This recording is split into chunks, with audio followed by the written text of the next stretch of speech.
So to start, I'd like our panelists to tell us a little bit about themselves. So Henry, could you start us off? Yeah, of course. Nice to meet you. My name is Henry Fernandez. I am a product development engineer here at Advanced Cooling Technologies. And I primarily work in the passive exchange group, so primarily working with passive heat thermal solutions with some work in the active cooling as well. Ivan Stresnicki, CTO for Curtiss-Wright Defense Solutions.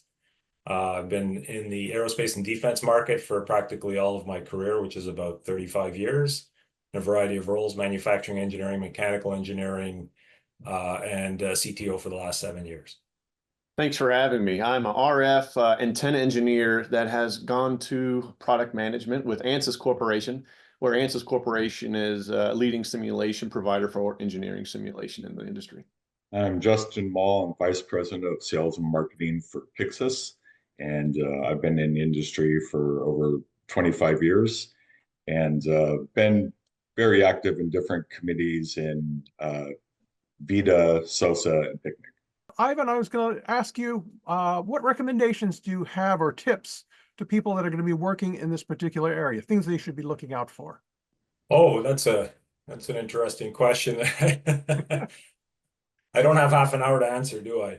No, just a little quick one. If you have Sure. those things that little nuggets, because I'm going to ask everybody else to do the same thing.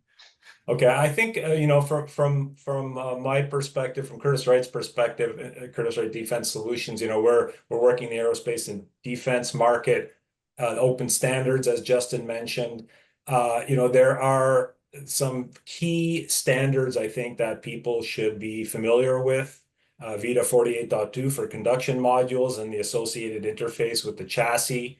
VITA 48 make sure I get it right here, .5, .8, and .9 for air flow through. Again, module and chassis level interfaces and a lot of good details in there. And then lastly, for liquid flow through, VITA 48.4 is a key standard that people should be familiar with. Again, both on the module side as well as the chassis side.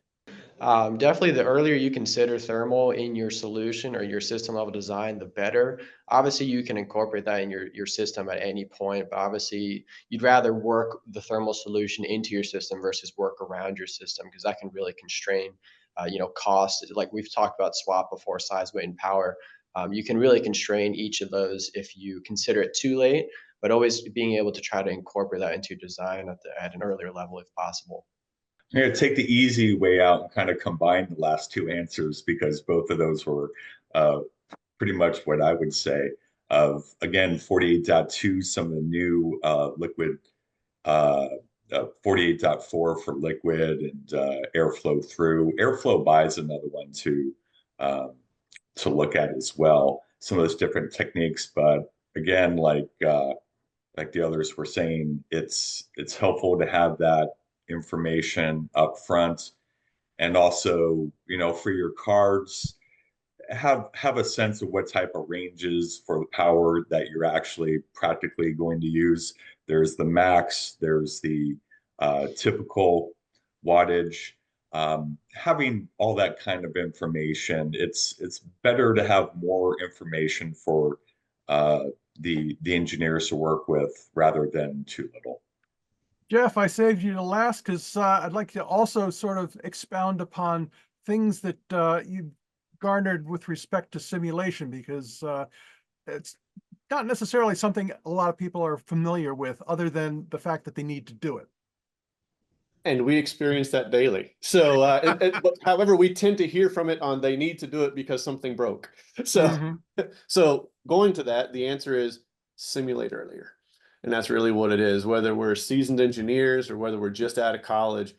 I come from ANSYS, I'm biased, but as an engineer, putting the engineer hat, I don't care what tool it is. Learn how to simulate, understand your physics, start early, simulate frequently.